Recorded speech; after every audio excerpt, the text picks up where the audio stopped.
প্রথমে ইয়াও দিলাম, দেখেন পেঁয়াজ দিলাম, নাড়া দিলাম।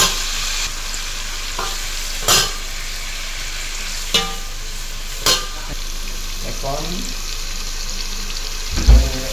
পাতা দিছি, শালপাতা, হাল মিক্স করবো আস্তে আস্তে। আপনারা দেখেন রান্না কি ঠিক আছে কিনা। এখন দেবো লবণ, দেখেন লবণ হয়েছে পরিমাণ মতো। এখন দেব আদা, পেঁয়াজ, রসুন, এই যে মশলা,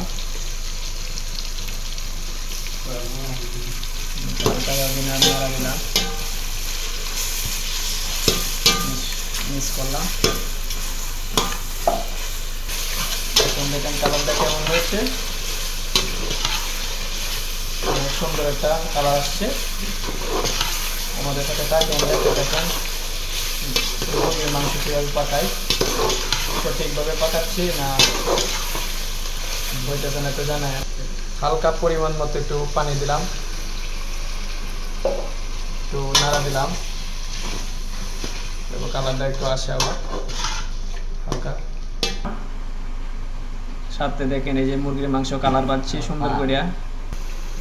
এখন দিব জিরার গুঁড়া পরিমাণ মতো 2 চামচ। এই দেখেন কালার দিছি, কালার হয়েছে জিরা দেওয়ার পর।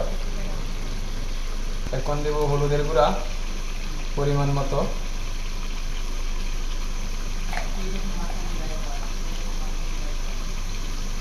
ভিডিওটি কন্টিনিউ করতে থাকেন, আমরা একটু নাড়াবেন।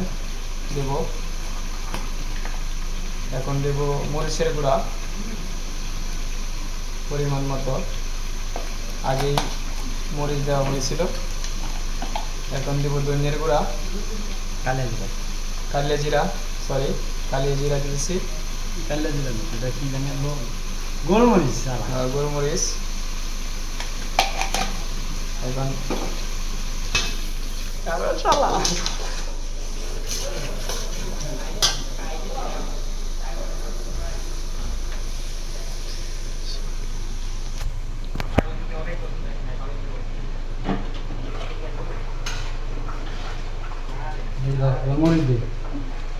কারো কারো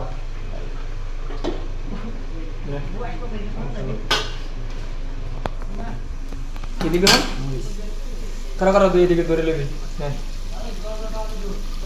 এখন এই যে মরিচ দিছি দেখেন।